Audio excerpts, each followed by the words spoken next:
शेपूची भाजी टाकून मसूर डाळीचं मोकळं बनवण्यासाठी एका वाटीत मसूर डाळ घ्यायची, मोठ्या वाटीत टाकून त्यात पाणी टाकून भिजवायचं. मग शेपू कट करून घ्यायचं. शेपू बारीक कट करून घ्यायचा आधी.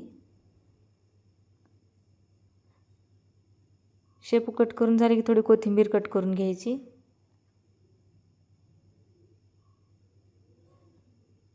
कोथिंबीर आपली कट करून झालं की लसूण घ्यायचं. मग ते छान बारीक वाटून घ्यायचं. लसूण छान बारीक वाटून झालं की एका कढईमध्ये तेल टाकायचं. त्यात जिरे मोहरी टाकायची. नंतर थोडं लसूण, कोथिंबीर, काळं तिखट, कांदा लसूण मसाला,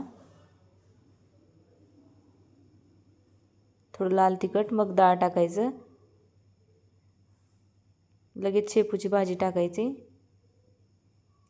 मस्त बारीक गॅसवर शिजवून घ्यायचं. चवीनुसार मीठ टाकायचं.